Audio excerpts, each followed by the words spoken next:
Hello friends, வணக்கம். Welcome back to my channel. இன்றைக்கி நம்ம இட்லி மெய்தா இருக்குன்னா அதை வச்சு எப்படி ஒரு டேஸ்டியான சில்லி இட்லி செய்கிறதுன்னு பார்க்கலாம். நான் ஒரு 4 இட்லி எடுத்திருக்கேன்.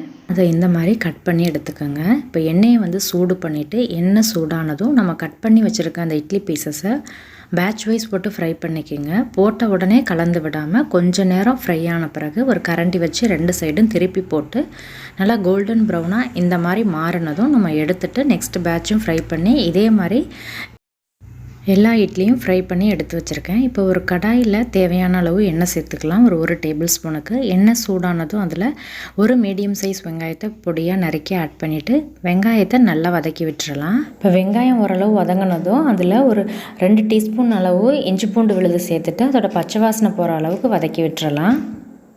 இப்போ இது கூட நம்ம சாஸெல்லாம் ஆட் பண்ணிக்கலாம். நான் ஒரு டேபிள் ஸ்பூன் அளவுக்கு டொமேட்டோ சாஸும் ஒரு 2 டீஸ்பூன் அளவுக்கு க்ரீன் சில்லி சாஸும் ஒரு 1/4 டீஸ்பூனுக்கு சோயா சாஸும் ஆட் பண்ணிவிட்டு லோ ஹீட்லேயே வச்சுட்டு ஒரு நிமிஷம் இந்த மாதிரி கலந்து விட்டு குக் பண்ணிக்கலாம். இப்போ அது கூட ஒரு 1/4 கப் அளவுக்கு தண்ணி ஆட் பண்ணிக்கோங்க. தண்ணி ஆட் பண்ணிவிட்டு நல்லா கலந்து விட்டுருங்க. இப்போ இது நல்லா கொதி வரட்டும்.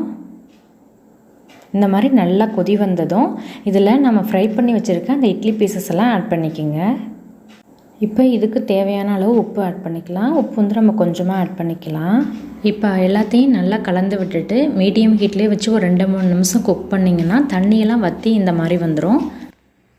லாஸ்ட்டாக இதில் கொஞ்சம் கொத்தமல்லி இலையை ஆட் பண்ணிவிட்டு கலந்து விட்டுட்டு ஆஃப் பண்ணிடுங்க. இப்போ டேஸ்டியான சில்லி இட்லி ரெடி ஆகிடுச்சு. இட்லி மீதம் இருந்துச்சுன்னா இந்த மாதிரி செஞ்சு பாருங்கள். செஞ்சு பார்த்துட்டு எப்படி இருந்துச்சுன்னு கமெண்ட் செக்ஷனில் ஷேர் பண்ணுங்கள். இப்போ தான் நம்ம சேனலை ஃபஸ்ட் டைம் பார்க்குறீங்கன்னா மறக்காமல் சப்ஸ்கிரைப் பண்ணி வச்சுக்கோங்க. தேங்க்யூ ஸோ மச் ஃபார் வாட்சிங்.